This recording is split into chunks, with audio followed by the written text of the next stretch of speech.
Hello, everyone, and welcome to this concert by your Brevard Symphony Orchestra.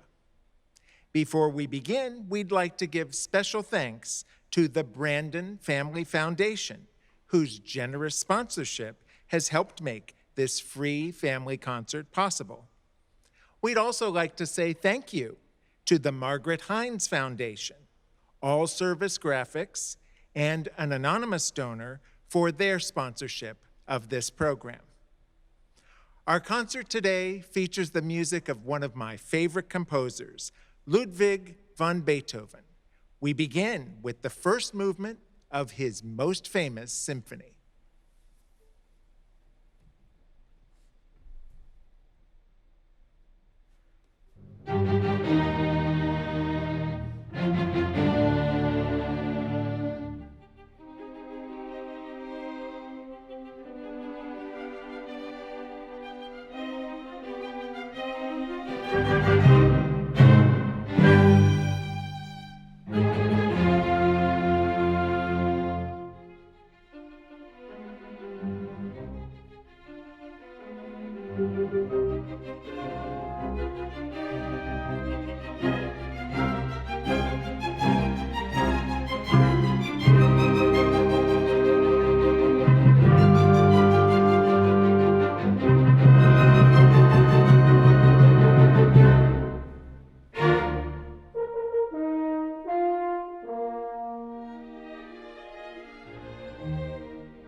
which Beethoven symphony was that?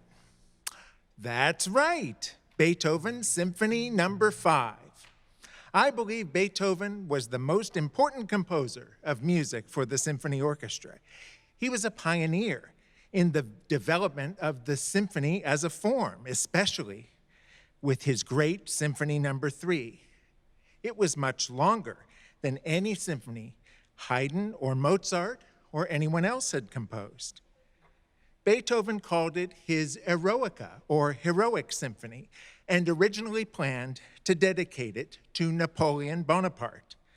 But when Beethoven learned that Napoleon had declared himself emperor, he angrily scratched Napoleon's name from the title page of the score. Let's hear a brief passage from the opening of Beethoven's Eroica Symphony.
While Beethoven was a very important composer, he was also a man with a great sense of humor, which you can hear in his music as well. It isn't all so serious and angry sounding. Beethoven was fascinated with inventions, especially mechanical devices, such as watches and music boxes, and occasionally he imitated the sounds of some of those inventions in his music. A famous example is in the second movement of his 8th symphony, which imitates the tick-tocking sound of a metronome.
As performers, when we're studying a piece of music, we don't just study the notes, we also learn about the person who wrote the notes.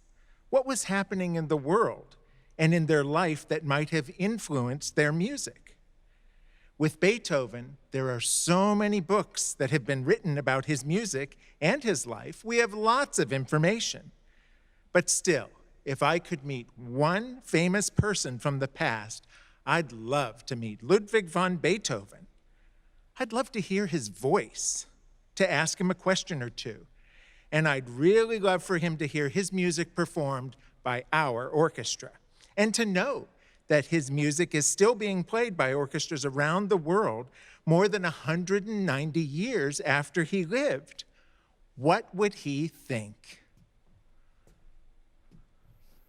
I think that this is the most enormous concert hall I have ever seen. Where am I? Is that, are you Ludwig van Beethoven? What a ridiculous question. Of course I am Ludwig van Beethoven. But who are you and where am I? Well, my name is Christopher Confessore. This is the Brevard Symphony Orchestra. We're here at the King Center in Melbourne, Florida, in the United States. And a symphony orchestra, magnificent, one of the greatest musical inventions ever created. You know, I composed music for just such a group. Well, we do know that. And as a matter of fact, we're in the middle of a concert of your music right now. We've performed excerpts from your 5th and 8th symphonies, as well as the Eroica Symphony. Now, the Eroica is a great symphony, if I do say so myself. Oh, did you tell them about that arrogant fool, Napoleon Bonaparte? To think I would have dedicated that masterpiece to someone such as him. He didn't stand for the people, only for himself. I've always thought that freedom was an idea worth fighting for. Well, that is the subject of my only opera, Fidelio. And I also wrote music to accompany Goethe's play Egmont, which is a story of defiance of tyranny and the victory over oppression. I even subtitled the finale of the Egmont Overture, A Victory Symphony. Does your orchestra happen to know that music? Of course we do. This is the Victory Symphony finale from your Egmont Overture.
Such a spirited performance. Oh, it is so wonderful to hear an orchestra again.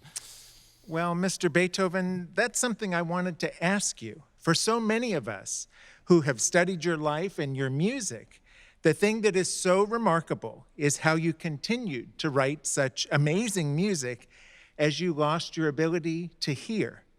Can you tell us about that? It was the greatest challenge, the most difficult obstacle of my life. How could I, Beethoven, admit a weakness in the one sense that should have been more perfect in me than in all others? How could I, Beethoven, not have our most precious sense? It was so difficult for me. How could I tell people I am deaf? I wrote a letter once to my brothers trying to express my feelings about it. It said in part, ever since childhood, my heart and mind were disposed toward feelings of gentleness and goodwill, and I was eager to accomplish great deeds. But consider this. For 6 years, I have been hopelessly ill, aggravated and cheated by doctors and quacks in the hope of improvement, but finally compelled to face a lasting malady. I was forced to isolate myself. I was misunderstood and rudely repulsed because I could not bring myself to say to people, "Speak louder, shout, for I am deaf." Therefore, forgive me when you see me draw back when I would have gladly mingled with you. I, Beethoven, must live almost alone, like one who has been banished.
My 7th Symphony.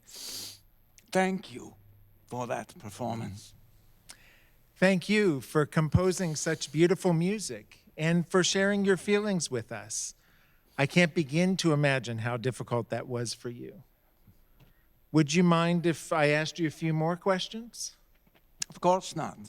Well, as luck would have it, some of our listeners at home participated in a creative writing exercise where they were encouraged to imagine a question they'd like to ask you if they ever had the chance to do so. What a coincidence. I was thinking the same thing.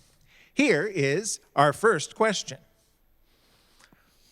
What is it like to be one of the most famous musicians in history? It is good to be Ludwig van Beethoven. Well, I never had any doubts about my abilities or my place in history. I knew in my heart that I was ahead of my time. Well, this is why it is so gratifying to learn that my music is still so popular.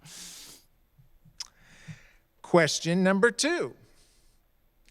How did you compose music when you were deaf? I could still hear the music inside my head. You know, you can do the same thing. Just imagine the tune Happy Birthday without singing it out loud. You still hear the music in your head, yes? Mm-hmm. Now, that is what I did. And then I just had to write it all down. Our final question. Since you were famous, did you live in a mansion? No. I never lived in a mansion. No, I was a quite restless man my whole life.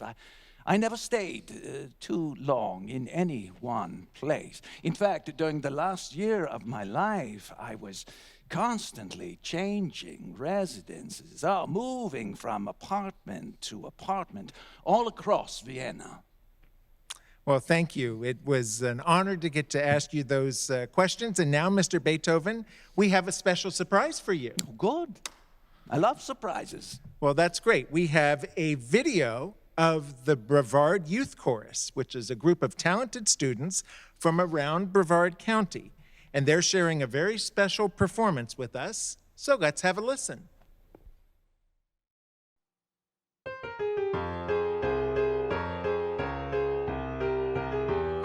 Keep your lamps trimmed and burning, keep your lamps trimmed and burning, keep your lamps trimmed and burning, the time is drawing nigh.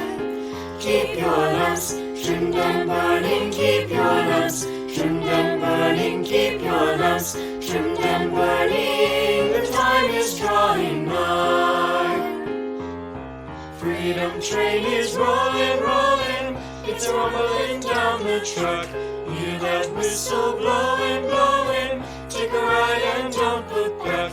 Freedom train is rolling down the track. Hear that whistle blowing and don't look back. All aboard, all aboard, all aboard that freedom train. All aboard, all aboard, don't want to miss that freedom train. Might not come this way again. If you want to be ready, if you want to be ready, keep your lamps trimmed and burning, keep your lamps trimmed and burning, keep your lamps trimmed and burning, the time is drawing nigh. Keep your lamps trimmed and burning, keep your lamps trimmed and burning, keep your lamps trimmed and burning, the time is drawing nigh, gonna ride that freedom train.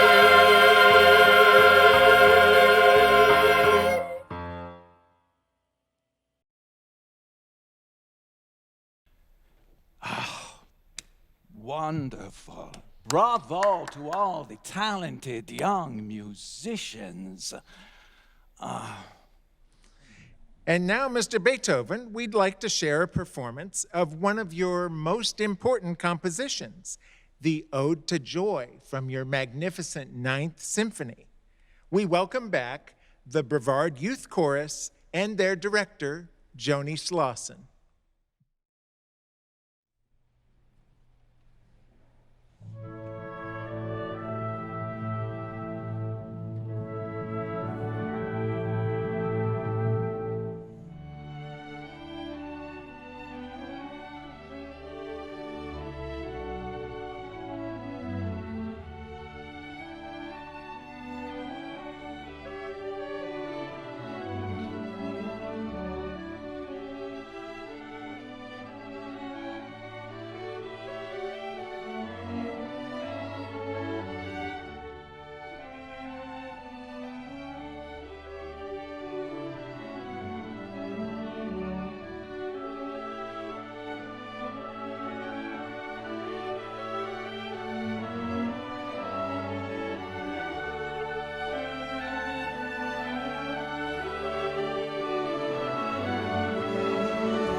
Thank you, one and all, for performing my music so beautifully. Your performance here today has touched my heart deeply. Bravo. Well, Mr. Beethoven, we thank you for all the wonderful music you have shared with us. Your music and your life have served as an inspiration to so many people throughout history. As performers, we love the challenge of bringing your music to life.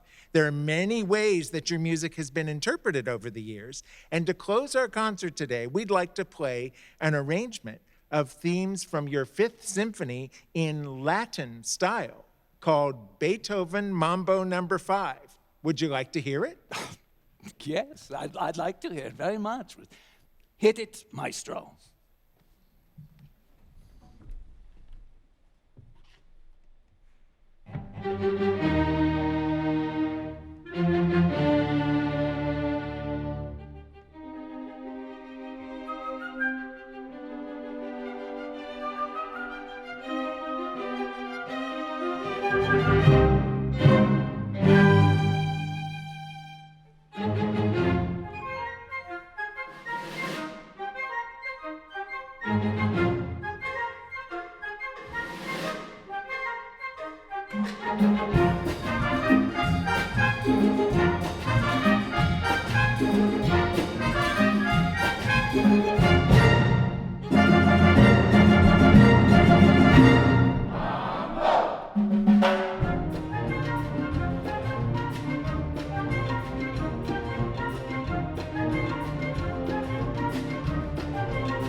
Thank you.